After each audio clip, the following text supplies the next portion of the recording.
from within. 2 wore beads and had scarf-wrapped heads. The third wore a backward trucker cap. Typical streetwear, nothing special. Then Jack noticed that all 3 carried short, shiny machetes and looked out for blood. When Rico leaned out the front passenger window and screamed something in Spanish, Jack got the picture. He turned and ran. Last fall, he'd been leading an uncomplicated life as a cash-paid landscaper gardener, the lone gringo among Dominican immigrants and a 5-man crew for 2 paisanos landscaping. Rico, a member of that crew, came to view Jack as a rival for his leadership position. Pre-Jack, he'd been the boss's go-to guy. After Jack joined, Giovanni Pastorelli came to depend more and more on Jack because they shared English as a first language.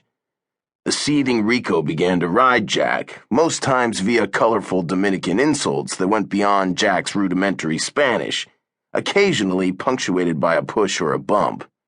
Jack realized the problem but didn't see what he could do about it, so he let it ride for months until the day Rico culminated a week of relentless heckling with a sucker punch to the jaw. Jack still didn't remember much of what happened next. Apparently, he flashed into berserker mode, launching a Hell's Angels-style counterattack so vicious it left him in shock, and a battered Rico coiled on the ground, clutching a ruined knee. The other Dominicans were Rico's buddies who used machetes to clear brush.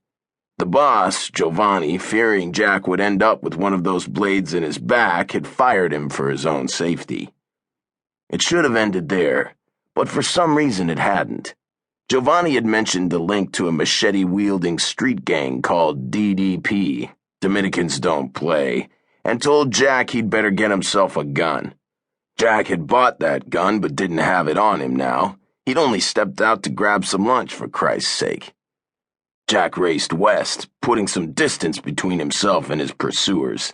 He glanced over his shoulder and noticed the 3 matons after him all wore baggy gangsta jeans halfway down their asses. That had to slow them down. He recognized the one in the trucker cap, Ramon, from Giovanni's landscaping crew. But the other 2 were strangers. DDP members? Why wasn't Rico the guy with the biggest grudge among them? Had he gone in another direction, trying to flank him? Couldn't think about that now. Subway entrance ahead near 8th Avenue. That van could be in motion, complicating things. Best to get off the street. A subterranean wind blew against his face as he scrambled down the white-tiled gullet into the token area. Train arriving. No time for a token and no transit cop in sight, so he waved to the attendant as he raced past the booths, hopped atop the turnstile, and leaped across. Good luck to his pursuers trying a turnstile hop in those saggy pants. The fetid gale was stronger here, flowing up from the subway platforms 1 level below. A downtown sign hung above a stairway to his left, uptown over another to his right. He didn't care which direction he went. All he wanted was to go, go, go. The big question, where was the train arriving? Uptown or downtown side? The wind began to die with the tortured scree of train brakes. Where?